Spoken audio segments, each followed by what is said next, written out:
Hello everyone and welcome to this edition of EdTech Monday Kenya. EdTech Monday is a show that leverages on technology to advance education and learning. My name is Joy Bira. Our sign language interpreter is Rose Omolo. Now, our focus this month is on a conversation that I think is very much needed, especially now when we're asking ourselves questions about our curriculum, our education system, and also how technology can play a part in being a part of our education ecosystem. Now, today our focus is on the top education challenges that we think technology can address. And to give us context into our discussion today, education in Kenya is directly influenced by government policies and is therefore constantly changing according to socio-economic and political trends. The last 2 decades have been marked by incredible improvements in education, and as far as we can tell, enrollment rates as well have increased. And since the year 2000, the number of Kenyan children enrolled in primary school has gone up. However, for the EdTech ecosystem to thrive, it needs to be demand-driven. And by demand-driven, we're talking about the kind of content that they are putting out to integrate into the education system. And in this month's conversation, we seek to know the top education challenges that technology can address in Kenya. My guests, my panelists, are great minds, both in education and the technology sectors here in the country, and are going to be forging our discussion today. So let me begin by introducing my guests, Dr. Catherine Getao, who is the CEO at the ICT Authority here in Kenya. We have Mr. John Kimotho, who is the Senior Deputy Director, Kenya Institute of Curriculum Development in Kenya, and Mr. Tom Kay, the Kenya representative at EdTech Hub. Ladies and gentlemen, thank you so much for joining us on the EdTech Monday show. And to get us started, I guess I'm going to ask the inevitable question, and I'll start with Dr. Getao. What do you think are the top education challenges that technology can address in the country? Thank you, Joy, and thank you for having me. Well, I think the top education challenge is that education is a universal right. And so next to food and water, it is the thing that most governments commit to provide to their citizens without fail. And with the challenges of today's world, it is becoming increasingly expensive and sometimes difficult to meet the obligation for that universal right. In Kenya, education takes 27% of the annual budget, more than anything else, more than health and the other needs. And this is because we are completely committed as a government and as a people to give a quality education to our children. So that brings the next challenge, and that is to maintain quality, especially in a rapidly changing world where chalk and talk can no longer cut it. The world is becoming complex, it's becoming globalized, we see new challenges every day. The pandemic, of course, is a very dramatic example, but even without the pandemic, global finance, providing food for everyone, responding to changes in climate, competition, are all major challenges of today's world. And the quality of education should be equal to each of these challenges. And remember that when we start educating a child today, we expect that they're going to enter the marketplace in about 15 years. So we're not only talking about today's world, but the world that will emerge. Mr. John Kimotho, I'd like to hear from you as well. You know, what is your assessment? And I know that you are from the Kenya Institute of Curriculum Development. And by so, I would like to hear your assessment of the current education system and how technology can play a part in dealing with some of the challenges and also voicing out what you think are the most pressing challenges today. Thank you, Joy. It's a good question, and indeed also commendation to our colleague, Dr. Getao from ICT Authority, for those opening statements of what education really means to Kenyans. Now, coming in with technology, the question is, as the environment is changing, how can education technology help us to build resilient education systems that can be able to move ahead even when there is a disaster, when there is a problem? And this taking education to be the universal equalizer, the one that takes us forward to the next level of thinking and of development, then there is education technology building resilient education systems is a challenge that we need to come through. And at the moment, when you look at education technology, you find three important pillars. These pillars are infrastructure, where now you talk about the devices themselves and how they are available. The second one is content. In Kenya, at the competence-based curriculum rollout, it was clear in its assessment that digital literacy was a critical competence. And this competence then to be taken forward in terms of usage of devices, creating using technology and being digital citizens, need to be taken forward in terms of curriculum implementation using technology. So the content here needs to be in variety, and that industry needs to grow. The challenge is that the industry needs to grow as fast as the issues are coming through. The other pillar is the pillar of the teaching and learning. And how comfortable are the teachers in utilizing education technology? How comfortable are the learners in using that technology? How good is it in terms of now innovative methods of teaching and learning? And this is where, as my colleague Dr. Getao talked about Kenya being a center of innovation, is this challenge. How do we grow these innovative methods of teaching and learning? How do we continuously recruit the teacher to fit in these resilient education systems that are using technology? How do we help the learner as the learner goes through the content to have assessments for learning purpose, that they can be able to see the kind of competencies they are acquiring going forward, and even summatively, what are these competencies that they have been able to acquire, so that we have assessment of the learning. The other major challenge, Joy, here is that there is issue of inclusive education, where you are talking about people with special needs, impairments. How well are they taken care of using education technology? That's another challenge that needs to be addressed. Thank you. Mr. Tom Kay, I'd like to bring you in because EdTech Hub brings in the international perspective, but outward, inward looking on the Kenyan perspective. How exactly would you say technology can play a role in addressing the challenges that Dr. Getao and Mr. Kimotho have mentioned? Thanks, Joy. That's a really great question. And before I start, I just want to say thank you so much for having me here today. It's a real privilege to be with you and with Dr. Getao and Mr. Kimotho and representing the EdTech Hub. So thank you so much. In regards to your question, I think EdTech actually has nearly an infinite number of ways in which it can help to address problems. And I really, really like the way that you phrased that question, because often people look to EdTech to be a silver bullet and a solution for everything. But at EdTech Hub, we take the perspective that the best way that EdTech can be applied is when thinking about specific educational problems.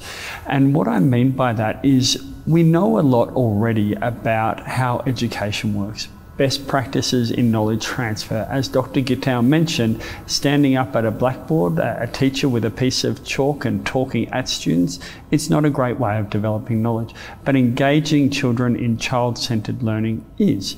And so we know a lot about these kind of fundamentals about how education systems operate. So when it comes to EdTech, we need to look at education systems and identify where technology can help make these really good practices more efficient, more effective, more equitable, or more innovative. And I think these are the kind of things that EdTech entrepreneurs should really be focusing in on when they're thinking about the solutions they're trying to design. Now at EdTech Hub, we're thinking about 5 main areas of work where we think EdTech can have a particularly large impact. Now these are, first of all, EdTech to support the personalised and adaptive learning solutions, or to support personalisation of learning, as John mentioned earlier. The second one of these is to get EdTech to support teacher professional development. The third one is to use EdTech to support participation in education. The fourth one is to use EdTech to generate better and more data and use that EdTech to report on it, to share it and to inform evidence-based decision making. And lastly, we really suggest focusing in on how EdTech can better support girls' education. EdTech has been actually shown globally to provide more benefits to girls when it is deployed. But some recent research that we've been doing in Kenya has identified that while there is a philosophy amongst families that girls should have equal access to education technology in the home, during COVID it's been seen that actually often parents tend to give access to their male children. So really better understanding how to make sure that female children have great access to EdTech to support learning is another area that could play a great role in Kenya. Finally, the third one, teacher professional development, is a big one. I think, like many other countries in the region, Kenya is going through a reform process where it's moving from a traditional curriculum to a competence-based curriculum where children are a lot more engaged. To be able to effectively implement that new curriculum, teachers need to be trained. They need to understand how the new curriculum works, how they should be engaging with children. It's a big change when you think that many teachers have been educating students for 20, 30 or 40 or more years. So finding out and thinking through how we can use technology to support teachers to transition their skills and their attitudes to more align with the competence-based curriculum will be a great step forward. Thanks, Joel. All right. I love that at least we can all agree that, and we have even identified what exactly these challenges are. But when it comes to adaptability, how adaptable to change is our current education system? And this is a question that I think I would like to pose to Doctor. And how do we integrate technology as a catalyst? Because it's no doubt Kenya, or rather technology has for the longest time been a catalyst for education advancement. But is the approach that we are using one that is working? And if it's not working, how do we make sure that it is adaptable to the changing educational needs, the changing global needs, and also the changing job market needs? Doctor, I'd like to hear your views on this one. Okay, thank you, Joyce. So I'll join my colleagues in acknowledging your good questions. Thank you. How adaptable is education? I think education evolves rather than changing. So sometimes the pace of change in education can be slow because each generation is proud of its educational attainment and has a strong belief in the methodology that has been applied in the past and that has been successful for that generation. And I think, as you said, the changes in the workplace, the changes in society, globalization, have brought challenges that are coming in very, very rapidly. I remember when the pandemic came in early 2020, we all had to learn to wear masks.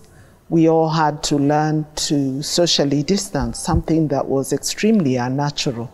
And many people who had not previously used technology in their lives, people of all ages, had to learn how to teleconference, how to use the device they had in new ways. And even some of them acquired a new device and acquired new services, such as internet connectivity. So the changes that are taking place in today's world mean that you're right, that education has to be extremely adaptive. In the past, education has been very dependent on formalized curricula, formalized methods of training teachers, school buildings which have probably retained the same architecture and format for more than a century. But what's happening now? For example, during the pandemic, the worst of the pandemic, many children had to learn from home. And the home was no longer equipped to be a learning environment because for decades, if not centuries, children had left the home in order to learn. But now you had to find a safe, quiet space within the home. So I believe that this is time for a wake-up call for the whole of humankind as well as for Kenyans to say, how do we make our spaces multi-purpose and functional, not just for work, not just for leisure, but even for education to take place at that place if it needs to. And that means changing even architecture, not just education. Changing infrastructure so that, for example, connectivity is available. Of course, we have Wi-Fi in open spaces, but we have various types of wired internet. Changing our way of thinking and our values. So I agree with you that education has to be very, very adaptable. But that doesn't mean just a change in education. It also means a change in our thinking about the other places where we go and the other things that we do. Right. Mr. Kimotho, I'd like to bring you in again. And, you talked about inclusivity and how people with special needs as well need to be considered. How would education technology support inclusivity and include all the other factors that have been mentioned? Because it's no doubt we are living in different times compared to maybe a century or even just 10 years ago, maybe 5 years ago as well. Now the current demands require that we make decisions on the go. And are we ready to make those decisions from the KICD perspective? And with an open mind, I would like to hear your views. Thank you, Joy, again for a straight question, and that is covering a huge scope. The inclusivity in terms of all learners coming together, including those ones who are needy in terms of visual impairment, hearing impairment, and other forms. You notice that in terms of country thinking, even from the word go of digital literacy program, that thinking came in. And then the other thinking was, what about content? So far, the country has been able to think through it and come up with what we are calling universal design for learning content, and what we also call born accessible content that can be used by these learners, and also ensuring that issues like education through television has the Kenya Sign Language in it. So every product being made for education purposes, even for competence-based curriculum, has that component of inclusivity in it. Indeed, for every curriculum developed, there's a curriculum for special needs. For every handbook developed for the teachers, there's a handbook for special needs education. Today, we are talking about tutoring the teachers, and we have an online course orienting teachers on how to implement competence-based curriculum. There's also another course coming up for the special needs education teachers. When you look at the competence-based curriculum, it appreciates the different learning abilities, meaning even in the curriculum itself, it has inbuilt for the teacher to recognize that there could be learners with special needs among what you call normal, and then the integrated part of it is also there. Another component I want to mention about competence-based curriculum is that in it, there is the inclusiveness of parental engagement, so that the parents are engaged in that curriculum implementation, so that they know the needs of their children, and therefore inclusivity is also taken care of there, And we have also introduced something called community service learning, where the community learning also comes in. That way then the adaptability and the inclusivity of special needs education comes in to bring that equity in implementation among all the learners. All right, but let's agree that there needs to be a lot of work to be done when it comes to technology inclusivity. While we're looking at the curriculum, there also needs to be a role that technology plays in helping this inclusivity come to pass. Tom, I want to bring you in, and for education to be in sync with technology, there needs to be a connecting factor.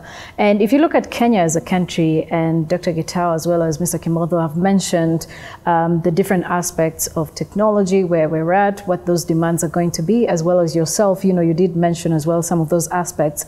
But on one part, there's a newly adopted curriculum, and then on the other, we are faced with the time challenge, where we are racing against time to meet the global demands for both education, but also the job market. How do we ensure that we best connect these two without disintegrating the most valuable needs of education?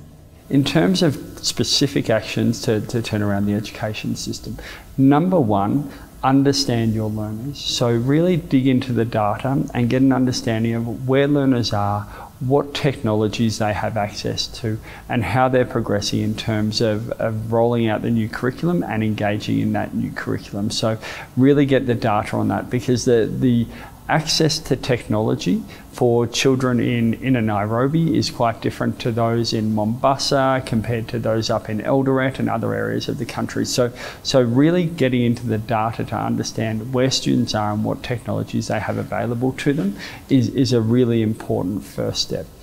Then the second step, and I'm going to quote one of my colleagues from the World Bank here, Mike Turcano, the best type of technology is the technology you already have.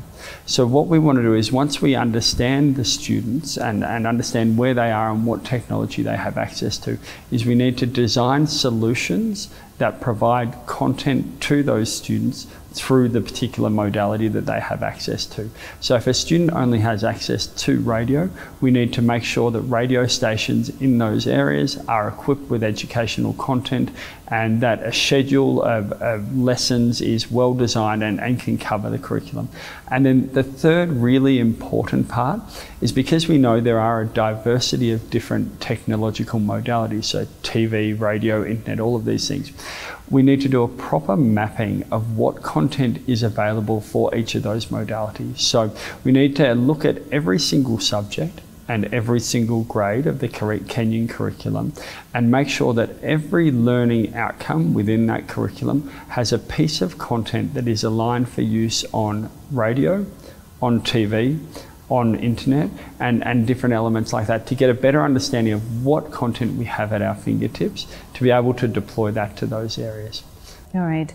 Dr. Gitau, I want to bring you in as well, and maybe you can give us the last word on this one. When it comes to the future you envision for Kenya, for Kenya's education technology sector, if we're going to look at it that way, or an education system that is driven by technology, what are those ideals that you look at and say, this, if we implement 1, 2, 3, we will be able to put Kenya on the global market, if for lack of a better word. If we are able to achieve 1, 2, 3, this is what it's going to need to drive education using technology. Okay, thank you, Joy, for finishing me off with a hard question. Firstly, we spend a lot of money on education, and we certainly don't want the cost of education to rise as a result of technology. So I like what Tom and John have already said, that begin with what you have. But I also want education to begin to drive the manufacturing in Kenya. I want to see cost-effective educational technology being locally developed so that we create jobs, create wealth, and make affordable technology. And I agree with Tom that we need to personalize learning. because, we don't want it to be like the sower who just threw seed and hoped that some of it fell on fertile ground, which is what often happens with the chalk and talk type of education, where you teach and then only a year later when the child does the exam, are you really made fully aware of whether the teaching fell on fertile ground or not. By using technology, we can begin to quickly measure whether a certain piece of content is effective for a certain child. It's very possible with today's technology, and we have to do it cost effectively. I'll start a new phrase and say that everyone is an educator. And we have seen people teaching online. They may be just teaching simple skills like cookery, like different types of things. And I believe that this is something that can begin to have impact on the whole community, children as well as adults, and helping all of us to learn how to learn using technology. Will be the best possible use of technology. We've learned how to use technology in our financial life. We've learned how to use technology for leisure and entertainment.